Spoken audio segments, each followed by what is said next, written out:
bersyukur kepadamu ya Tuhan. Ku memuji namamu ya Tuhan. Ku serahkan seluruh hidupku ini.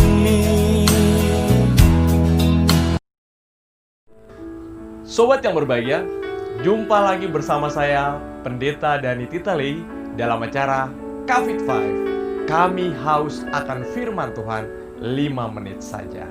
Seperti biasa, sebelum kita membaca dan mendengarkan firman Tuhan, mari kita satu di dalam doa. Terima kasih Bapa di surga, kami percaya Tuhan sungguh luar biasa. Tak putus-putusnya tetap kami menghampiri dan memanggil namamu ya Aba ya Bapa, karena Engkau sungguh ada bersama-sama dengan kami dalam setiap perjalanan kehidupan kami.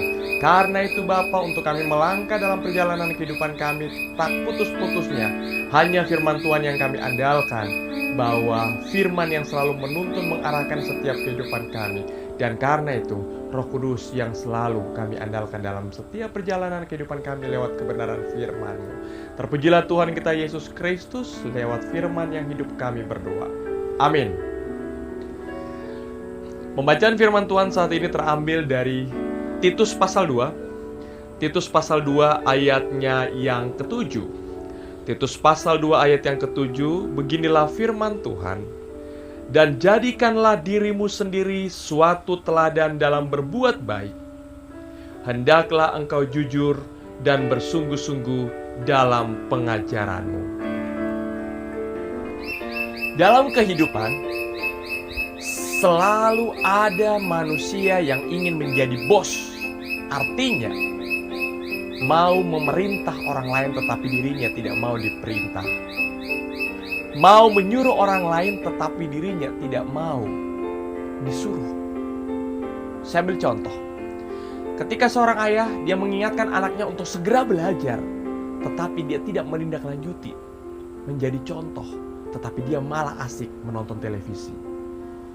Ataupun sebaliknya, ketika orang tua, mama dan papa menyuruh anak-anaknya untuk tidak bermain handphone, sementara ayah dan mamanya ataupun ibu dan papanya selalu main handphone. Seorang atasan mewajibkan bawahannya datang sebelum jam 7, sementara ia sendiri selalu datang di atas jam 8. Ini yang saya katakan, mau menjadi bos, maunya memerintah, maunya menyuruh orang lain, tetapi hidupnya tidak mau diperintah dan disuruh oleh orang lain. Mengatur orang lain itu gampang, tetapi mengatur diri sendiri susah-susah gampang. Mengatur orang lain sehingga dia mengabaikan diri sendiri. Hal ini mungkin lebih mudah dilakukan karena apa? Gajah di pelupuk mata tak tampak, semut di seberang lautan tampak.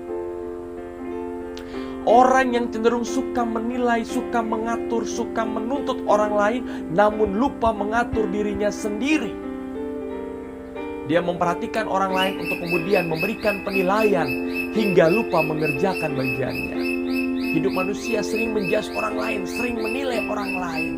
Dia lupa ketika satu jari menunjuk orang lain, 3 jari yang lainnya menunjuk kepada dirinya sendiri. Kepada Titus, Paulus berpesan supaya ia menjadikan dirinya teladan di dalam kebaikan. Dan jadikanlah dirimu sendiri suatu teladan dalam berbuat baik.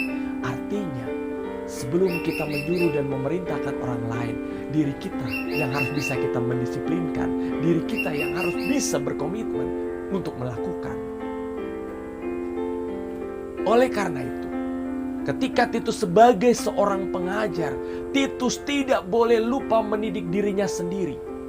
Ia harus dapat memperlihatkan gambaran hidup tentang sebuah kebajikan dan tentang sebuah kemurahan hati melalui hidupnya, sebagaimana yang ia harapkan terjadi pada jemaat. Oleh karena itu, sebagai pemimpin-pemimpin baik di gereja maupun di kantor, baik di tengah-tengah kehidupan keluarga, jadikanlah diri kita pertama. Kita harus bisa mendisiplinkan diri. Kita harus bisa mendidik diri kita sendiri.